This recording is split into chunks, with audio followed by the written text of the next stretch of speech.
দুপুরে খাওয়া দাওয়া সেরে বিকালবেলায় বেরিয়ে পড়লাম নীলাঙ্গার উদ্দেশ্যে। তো আমি, আমার ছোট্ট মামাম আর সাথে আমার বর কিছু কেনাকাটা করার জন্য। এই না, আমাদের জন্য না, আমার ছোট্ট মামামের জন্য। কারণ কালকে আমার মামাম সরস্বতী সাজবে, ছোট্ট সরস্বতী। আর মামামের জন্য 1,000 টাকা দিয়ে সুন্দর একটা শাড়ি কিনে দিয়েছি, কিন্তু তার সাথে একটুখানি সাজুগুজু না করলে ভালো লাগে বলো তো? তাই কিছু জুয়েলারি, কসমেটিক্স এগুলোই কিনতে যাচ্ছি। Hello everyone, good evening. মহারাষ্ট্রের ছোট্ট একটি গ্রাম থেকে আমি বিউটি তোমাদের আরো একবার অনেক অনেক স্বাগতম আর সাথে ভালোবাসা জানিয়ে আজকের এই সুন্দর ভিডিওটি শুরু করছি। আশা করছি খুব ভালো লাগবে তোমাদের। প্লিজ অনুরোধ রইল ভিডিওটি প্রথম থেকে শেষ পর্যন্ত দেখবার জন্য।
হ্যাঁ, প্রত্যেকটা মেয়ে তার বাবার কাছে রাজকন্যা, এটাই তার প্রমাণ পেলাম আরো একবার।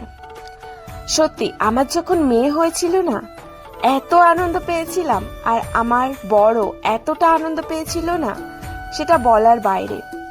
আচ্ছা, মেয়ে না হলে এইরকম সাজাতে পারতাম বলো তো? রাজকন্যার মতন যখন যেটা ইচ্ছা তখন সেইভাবে সাজানো। হ্যাঁ, ছেলেও ভালো, সেটাও বলছি না। অনেকে কষ্ট পায় না মেয়ে হলে, তাদেরকে বলবো প্লিজ তোমরা কষ্ট পেও না। একটা রাজকন্যাও কিন্তু ভাগ্যে থাকা দরকার। তো চলো, যাই হোক, কিছু জিনিস নিয়েছি, আরো একটা দোকানে যেতে হবে।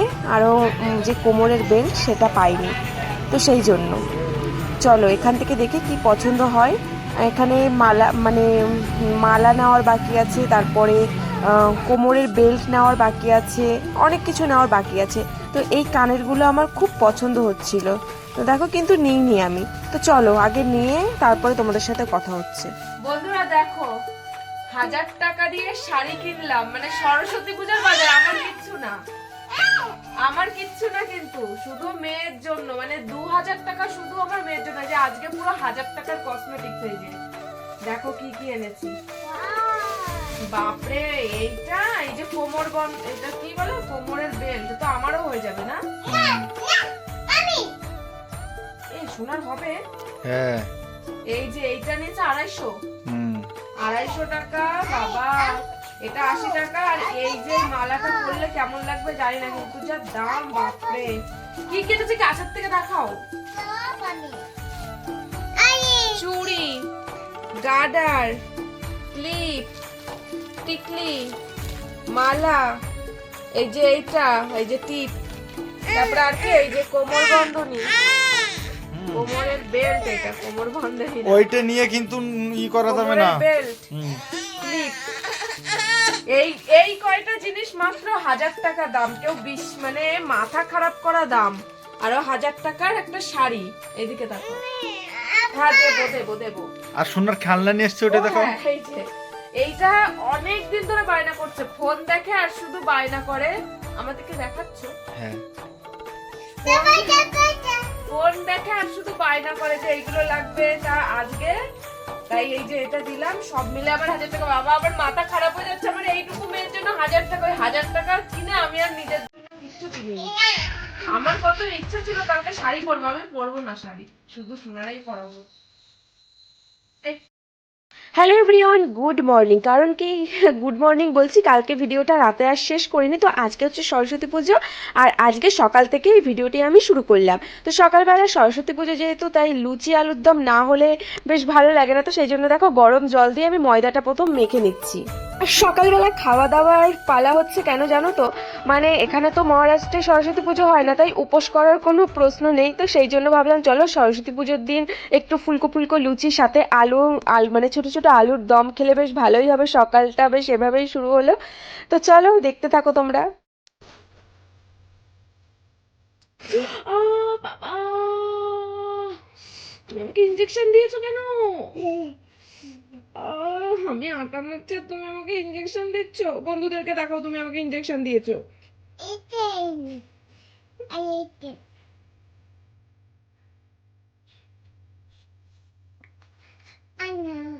আর দেবে না?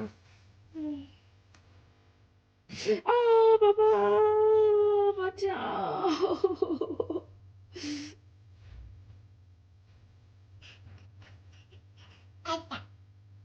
তোকে দেবো আমি, দাঁড়া। মশা, এই দা।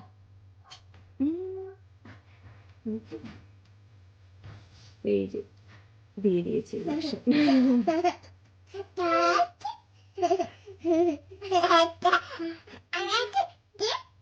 না না না না, আটা না, আটা ধরবে না।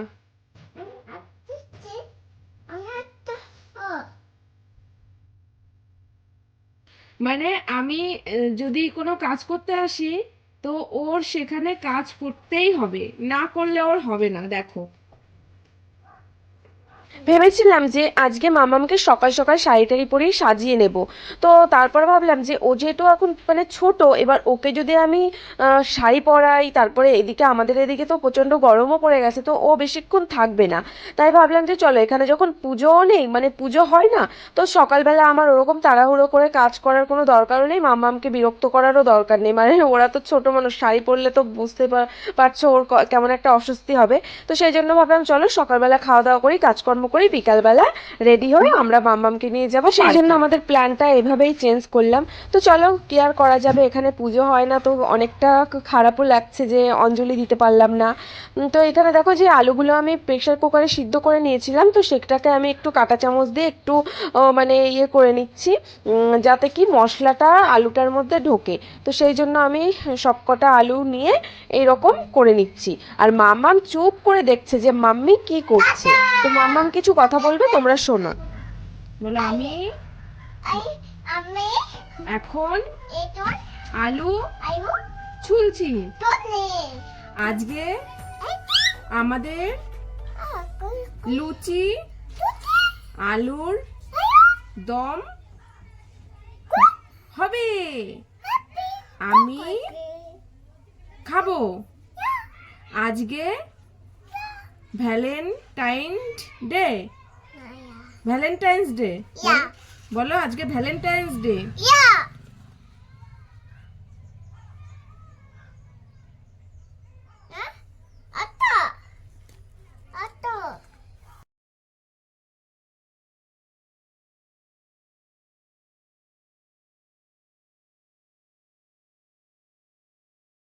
আর এই যে দেখো কড়াইশুঁটিগুলো যে এত, মানে কি বলবো, 2 সপ্তাহ মনে হয় হয়ে গেছে এগুলো এনেছিল, তো খাওয়াই হয়নি, তো সেই জন্য না নষ্ট হয়ে গেছে।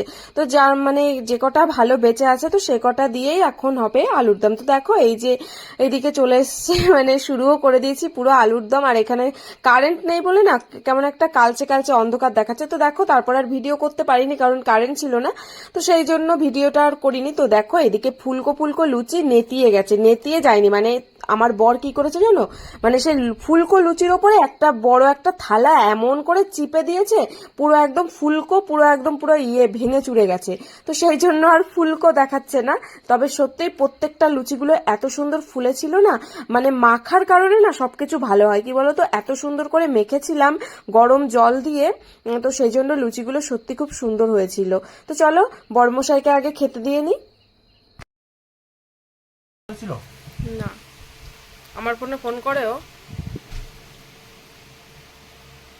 কেমন হয়েছে?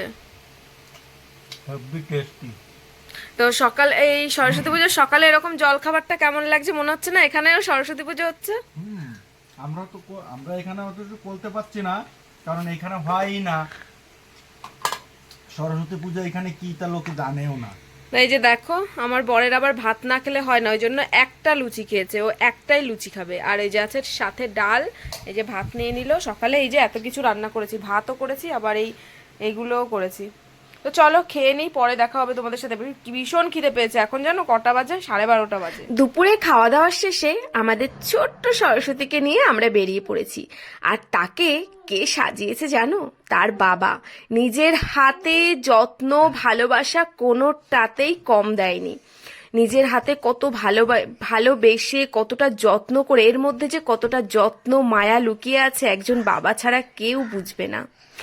বলতে শুনেছি সরস্বতী পুজোয় নাকি শুধু বয়ফ্রেন্ড গার্লফ্রেন্ডের কুচি ধরে দেয়, আর সেটাই নাকি দেখতে খুব সুন্দর লাগে। একজন বাবাও যে একজন মেয়েকে তার কুচি ধরে দিতে পারে শাড়ির, এটা বোধহয় জানা ছিল না। আর এটা যে সেই বয়ফ্রেন্ড গার্লফ্রেন্ডের থেকেও যে আরও বেশি দেখতে সুন্দর লাগে, সত্যি সেটা ভাবার বাইরে বা কল্পনার বাইরে। দেখো কতটা যত্ন করে তার মেয়েকে সাজিয়ে তুলেছে এবং তার কুচিটাও ধরে দিচ্ছে। এভাবেই বেঁচে থাকুক এই সুন্দর বাবা মেয়ের সম্পর্ক, এই সুন্দর মধুর সম্পর্ক। প্রতিটা মেয়ে যেন তার বাবার কাছে রাজকন্যা হয়ে বেঁচে থাকুক, হোক সেই বাবা গরিব বা বড়লোক। আর সবাইকে একটাই রিকোয়েস্ট করব, মেয়ে বলে অবহেলা করবে না। সবার কিন্তু ভাগ্য হয় না একটা রাজকন্যা জন্ম দেবার, তাই বলবো যারা পেয়েছো তারা হারিও না, তাকে অবহেলিত করো না। এটাই আমার রিকোয়েস্ট থাকলো তোমাদের কাছে আজকের দিনে। তো চলো আজকে কিছু ভিডিও এবং কিছু ফটো সংগ্রহ করেছি, সেগুলোই তোমাদের সাথে কথার মাধ্যমে শেয়ার করলাম। কেমন লেগেছে অবশ্যই জানিও। ভালো লাগলে, আশা করছি ভালো লেগেছে ভিডিওটি। ভালো লাগলে অবশ্যই একটা কমেন্ট করো। তোমরা সবাই ভালো থেকো, সুস্থ থেকো, আর যাদের যাই সন্তান থাকুক না কেন তাদেরকে আদর যত্নে দুধে ভাতে যেন রাখতে পারো প্রতিটি সন্তানকে, এই কামনাই করি ভগবানের কাছে। দিয়ে হাই খালি